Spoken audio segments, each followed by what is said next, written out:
This is Springfield Hellcat RDP, revisiting the compensator. And now, let's hit the range. In today's video, we're going to be taking a look at the Hellcat RDP revisited. And mostly what we're revisiting here today is the compensator that comes included with it. When we last looked at this pistol, and over time as we have, I believe my thought has been that the compensator does nothing, or that there is some type of like placebo effect where you tell yourself the compensator does something so you think it does something. But we're going to test out something different today, and that is the majority of the time when I shoot with this firearm, even when I shoot defensive ammo, it's standard, what I call standard velocity, not plus P. And so what we're going to look at today is, does plus P matter?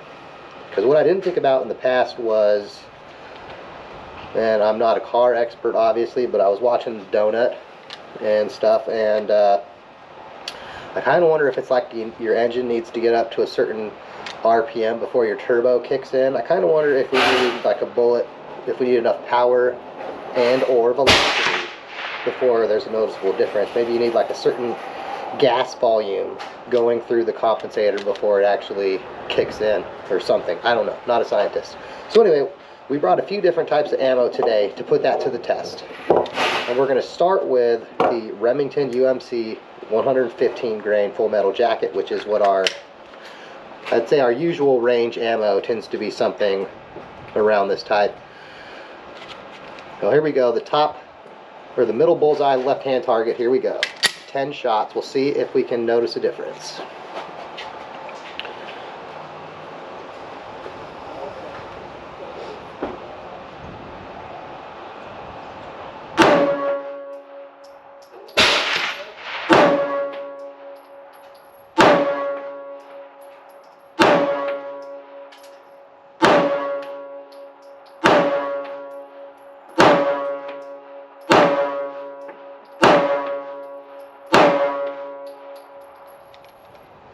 Okay, my first few shots were a little low, that's on me. But I would say, well, I'm glad I have the Hogue grip on it. It made it more comfortable to shoot than it normally is, I'll put it that way. Okay, as a comparison, we're going to shoot the SIG P365 XL. Though I have put a standard grip on it instead of the XL grip, to be more similar to our Hellcat RDP in that regard. Let's do 10 shots, middle bullseye of the right hand target. This firearm happens to have the Holosun 507K. Our RDP came with the Hex Wasp, which we left on there.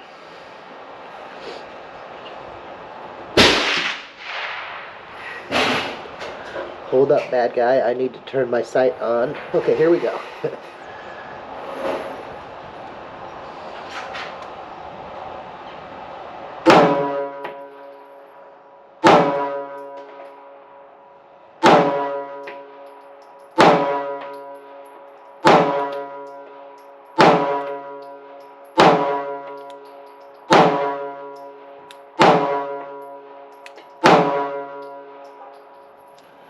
Okay, I want to say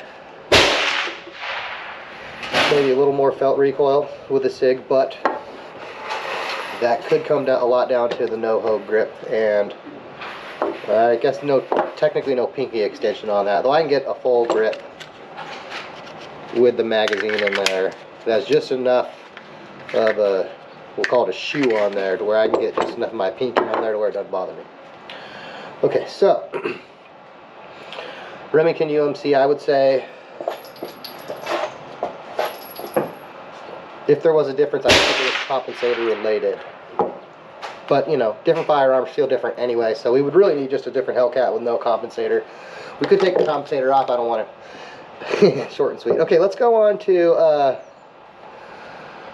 another ammo. We're going to do Norma MHP 10 shots. I think I have 15 round magazines, but only 10 in them. We're going to use also the 15 round magazine with the SIG to be more similar in size. I'm going to shoot just at the same center bullseye because the ammo we're shooting today, the sights aren't zeroed for any of them. And there's another point on that we'll come back to in the conclusion anyway. Here we go. Norma MHP. We'll see if we notice a difference compared to the UMC.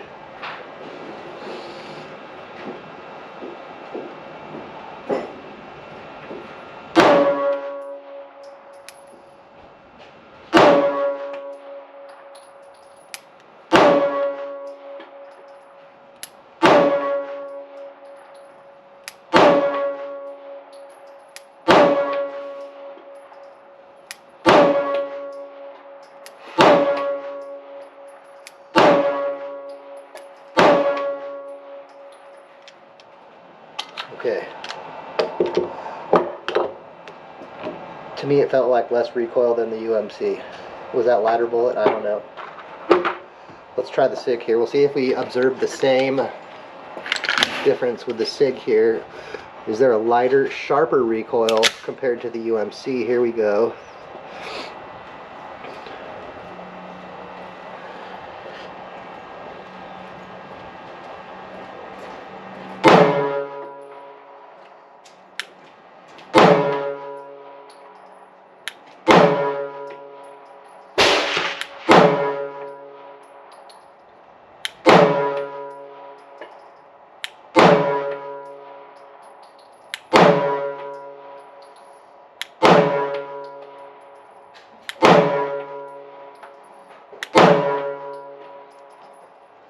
Okay, I want to say no.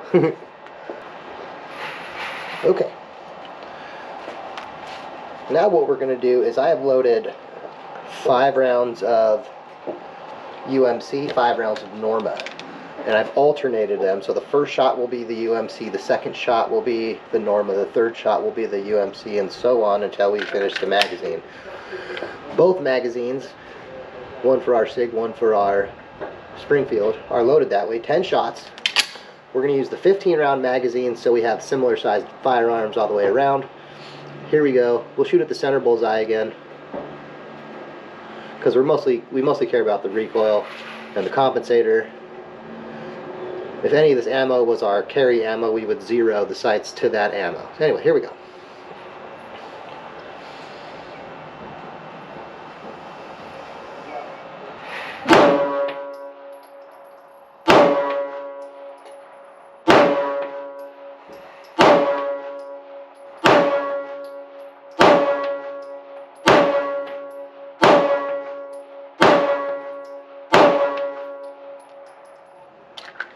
Okay, I would say, as the shooter, I felt no perceptible difference when they were back to back. Okay, here we go. We'll see if the camera footage shows the same, but to me, I didn't notice a difference.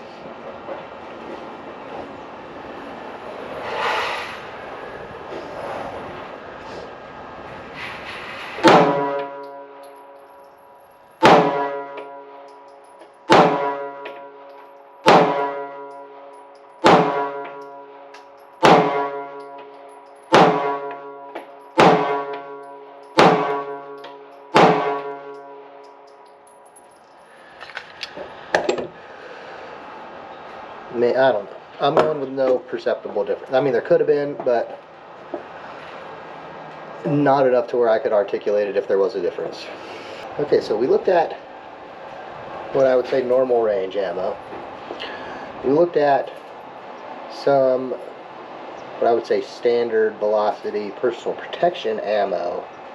Now let's look at some personal protection home defense ammo that would be plus P. This is Winchester USA Ready plus P. I'll have to look up what the bullet weight is. I didn't bring the box. We're going to do 10 rounds. I'm going to do at the bottom left of the left-hand target, or the bottom of the bottom left-hand target, 10 shots with our Hellcat with the compensator. We'll see how this ammo goes. Here we go.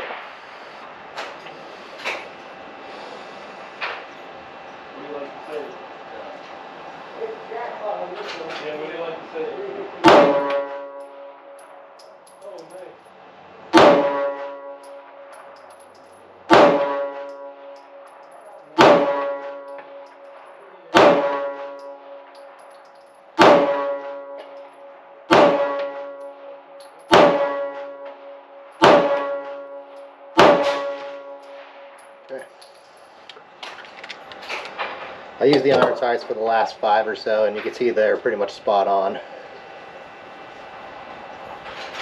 I would say, and we're going to test this next, but to me it did not feel any more punishing or demanding or anything than our regular range ammo. Let's see how it feels out of this SIG P365 now. Here we go, 10 shots. Bottom target on the right hand target.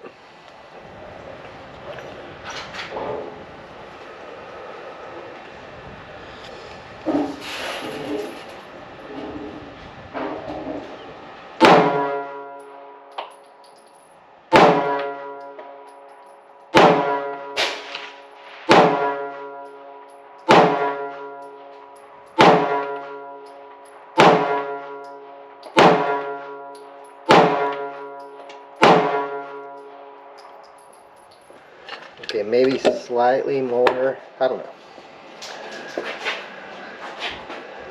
Definitely not as on the iron sights as the Hellcat was. Anyway, let's load up a comparison mag now, and we will do at the top targets. Okay, for our next super scientific test, we have 10 rounds loaded in each. First round is going to be the Winchester USA Ready, then the Remington UMC, and then the MHP, and so on. So we'll be firing 4 USA Ready, 3 of the rest. Same in the SIG magazine. Top target, left hand side for the Hellcat. Here we go. We'll see if we can notice any felt difference in this ammo. Here we go. It's a super scientific measurement. Feels different.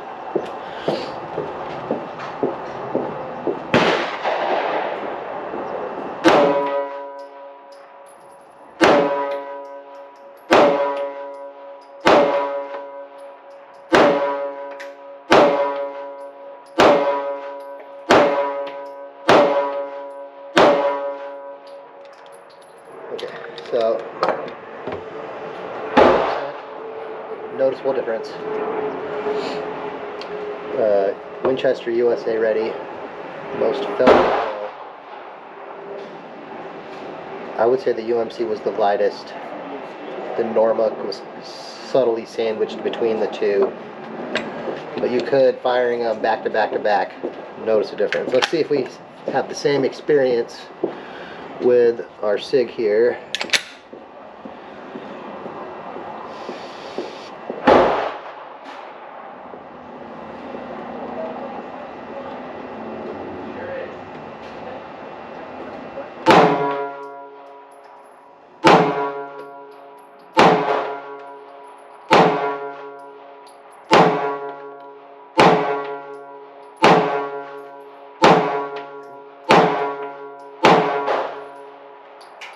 Okay, the difference I would say is more pronounced with the SIG. Is that the compensator or the whole grip sleeve? I think we're going to have to assess that based on the camera footage and see if we can see a difference in muzzle rise. Don't forget to like and subscribe so Freddy gets his biscuits. We have reached the conclusion to another video. With the rise of these micro compact 9mm pistols, the desire to customize the performance and appearance of these new tools came with them. Adding a compensator is one of the many configuration changes that can be made to one of these firearms. For most of this video so far, you've heard me ponder the question of if there are any conditions where we felt having the compensator on the Springfield Hellcat RDP made any noticeable effect. It certainly enhances the cool factor. Besides being accurate and reliable, in today's bloated marketplace of accurate and reliable widgets, that cool factor is sometimes the difference between making the sale versus not. It seems to have worked, at least here anyway. Does that auto-indexing compensator that comes on the Hellcat RDP have any effect on the firearm's performance?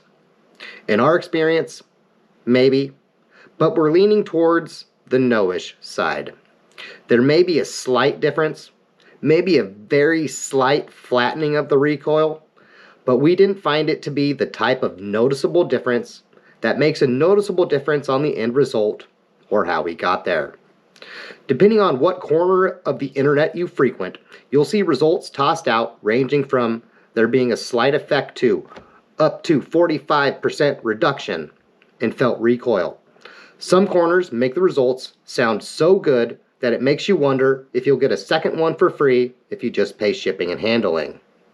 Another hilarious source people use for their compensator insight is video game lore. Everyone knows compensators increase hip-fire accuracy and stability at the cost of long-range accuracy. What Nicolas Cage movie is this?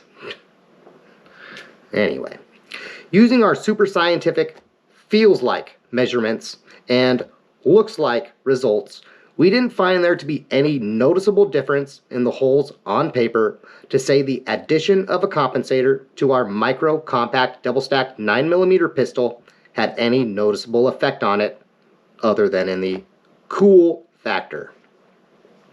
Off camera today, we fired many more magazines using much of the random ammo left from partial boxes we've collected over the years doing various ammo tests.